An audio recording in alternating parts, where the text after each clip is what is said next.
Hello and welcome to the Australian National University's Anzac Day Broadcast. Today, we remember wars that were fought, for the most part, on foreign shores. But let us begin here, by acknowledging a war of dispossession that raged the length and breadth of Australia. Because really, wherever we observe Anzac Day today, sovereignty of that land was never ceded. This always was, and it's always going to be, Aboriginal country. And we acknowledge the statement from the heart at Uluru, with its message of peace and reconciliation.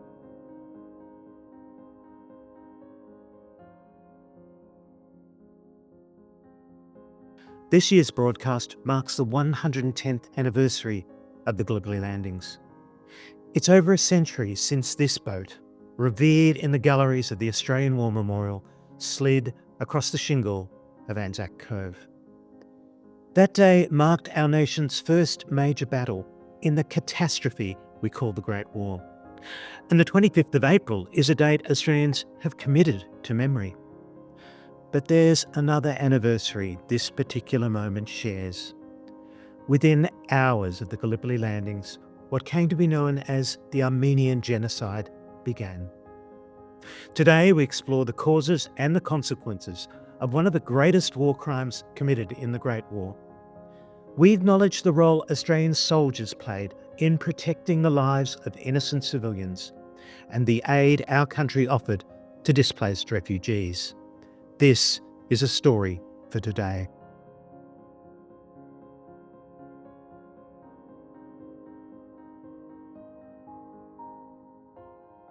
Once the Ottoman Empire was vast and diverse. Its territory stretched from the edge of Europe, across Anatolia, into the Middle East, and in it lived not just Turks, but Greeks, Arabs and Kurds, Muslims, Jews and Christians.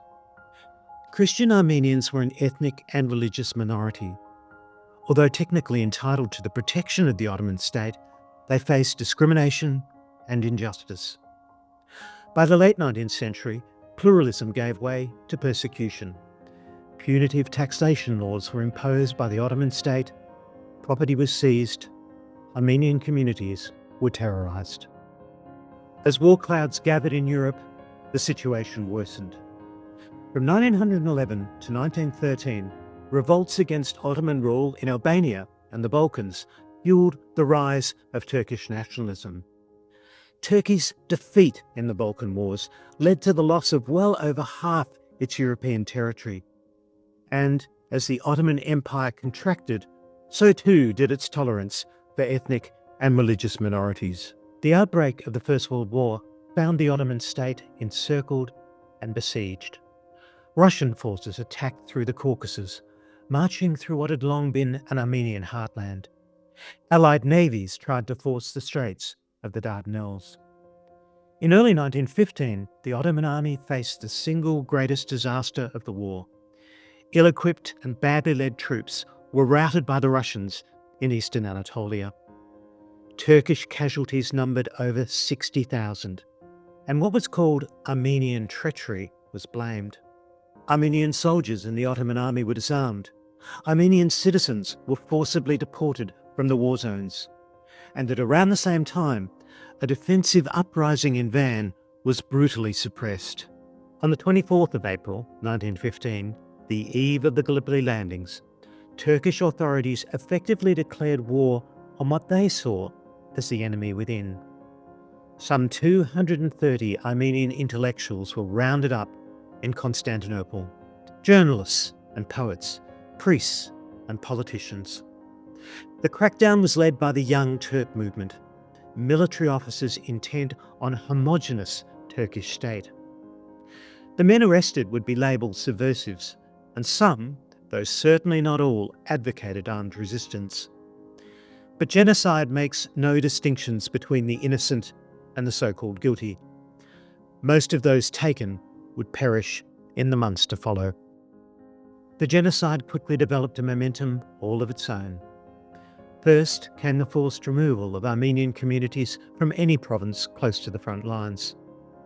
Then a program of empire-wide deportations, akin to what we'd call today ethnic cleansing. Throughout the summer and autumn of 1915, men, women and children were evicted from their homes. Men capable of bearing arms faced summary execution. The remainder often marched in convoys through the valleys and mountains of eastern Anatolia. Mass deportations varied from one province to another.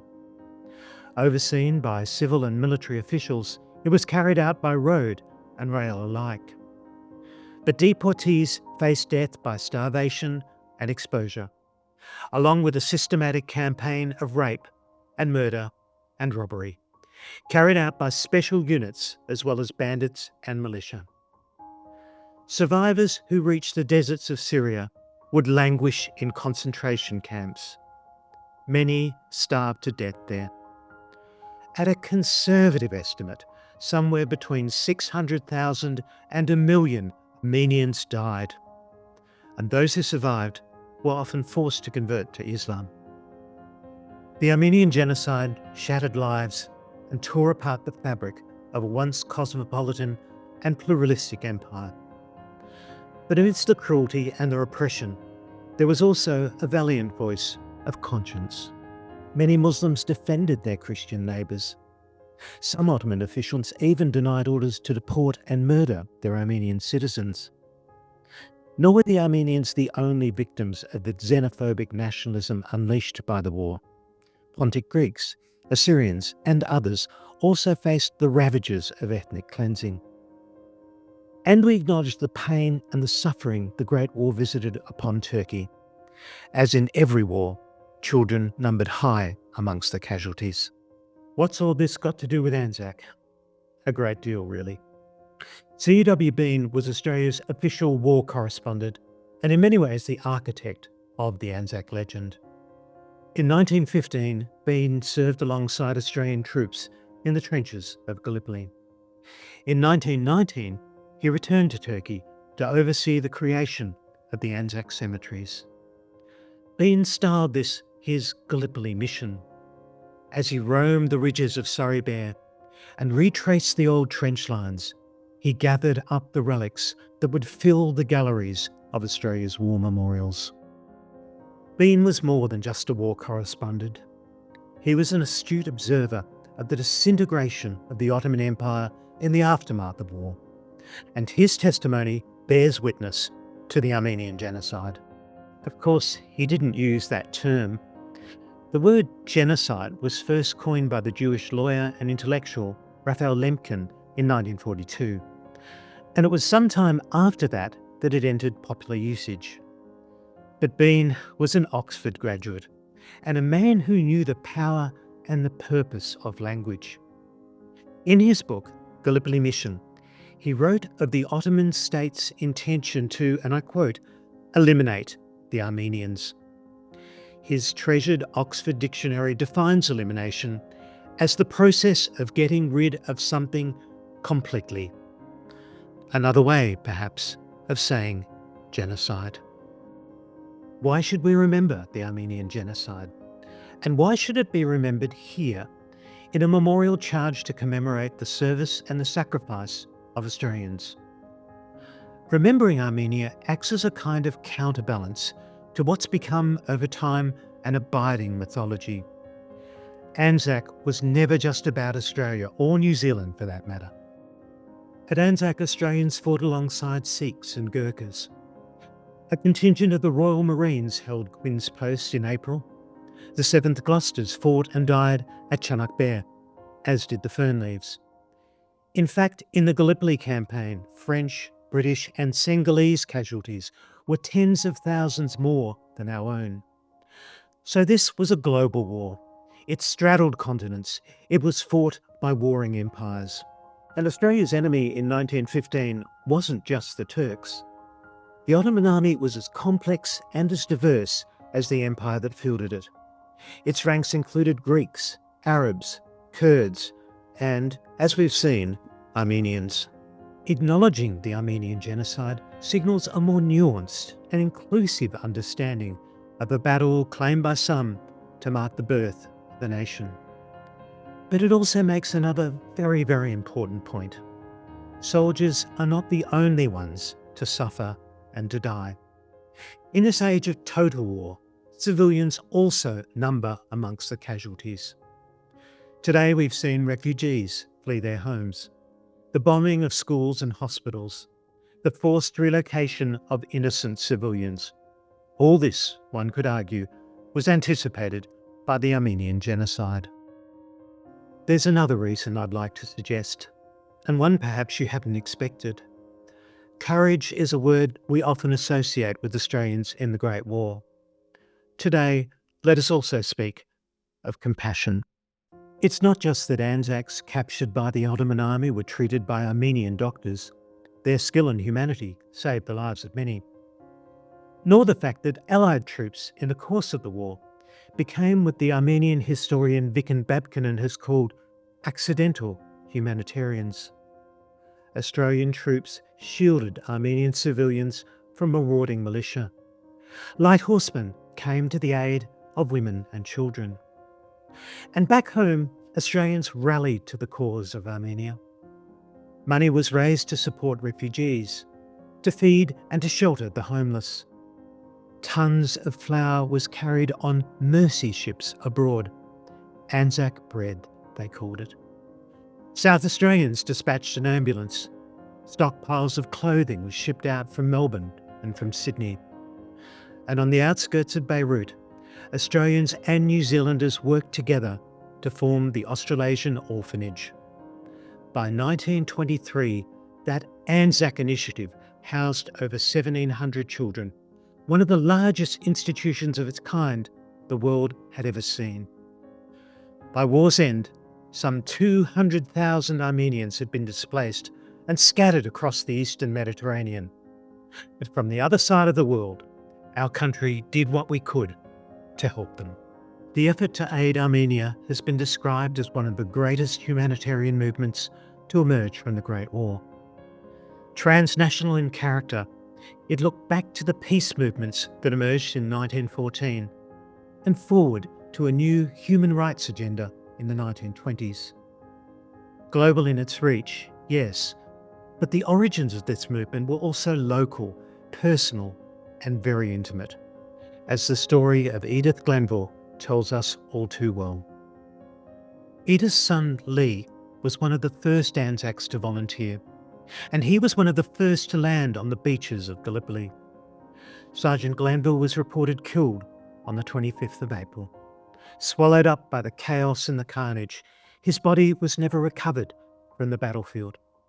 A pack of cards, a few coins, a diary and a notebook were the only personal effects sent home to Haberfield. Lee's name is one of the thousands lining the walls to the missing at Lone Pine, and he is honoured here in the heart of the nation's war memorial. Lee Glanville died before his 21st birthday. Edith never recovered from the loss of her boy. She faced a lifetime of grieving. Throughout the war, Edith threw herself into volunteer work. She sent comforts to the men of Lee's battalion. And at war's end, that immense emotional labour was directed towards the peace movement. Edith Glanville became a liaison officer with the League of Nations. She knew world peace would only come when nations set aside their ethnic, religious and racial differences. A remarkable woman, Edith toured the Middle East in the 1920s and 30s, helping to establish a string of orphanages for Armenian children. Her son would never be restored to her, but she would do what she could to help a generation of children whose parents had been taken from them.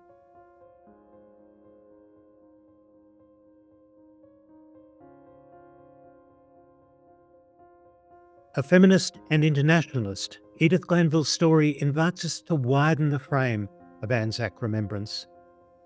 But there's yet another reason we should remember the Armenian genocide here, and one that deals with the origin and purpose of this place, its raison d'etre. This memorial is a sacred space, a site of ritual, reverence, reflection. Yes, but it is something else besides, isn't it? In C.W. Bean's founding conception, the Australian War Memorial, its library, its archives, its galleries would be a place of education, research and inquiry. It would foster interrogative history, not just consoling commemoration. All the major war museums across Europe feature the Armenian genocide in their galleries and collections. The Imperial War Museum in the heart of London, the Historiale straddling the Somme, in Flanders Fields Museum on the old Ypres salient, all address the genocide, often openly and critically. In the US, the National World War I Museum and Memorial hosts a genocide education project, a raft of resources that it's made freely available to all. From 2027, the history syllabus in New South Wales will include the mandatory study of Australia's civic action and humanitarian response during World War I. There are no such educational resources covering the Armenian genocide focused by the AWM. Here, the silence about that genocide is deafening.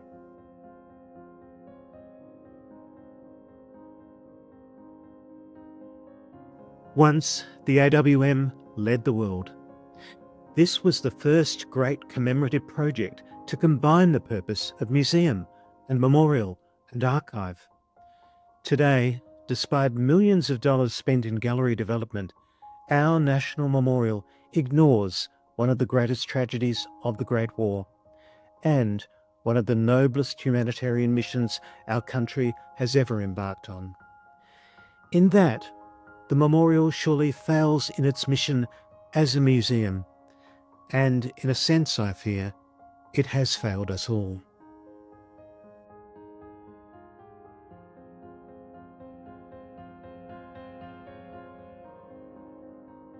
Since April 1915, the narratives of Anzac and Armenia have been inseparably entwined. They're bound together by the calamity of the Great War. They are held hostage to history. But today, the memorial tells only part of that story. Now, no one can fault the expertise and the dedication of those who work at the Australian War Memorial. There are few museums better equipped to address the complex issues that the Armenian genocide raises. Lest we forget is a vow we often make. How ironic it is, though, that an institution charged to commemorate war has forgotten one of the greatest war crimes of the 20th century. This program began with the intention of addressing part of our Anzac amnesia, what we forget when we remember war. But since we began filming, our focus changed. This was no longer just a historical documentary about the First World War.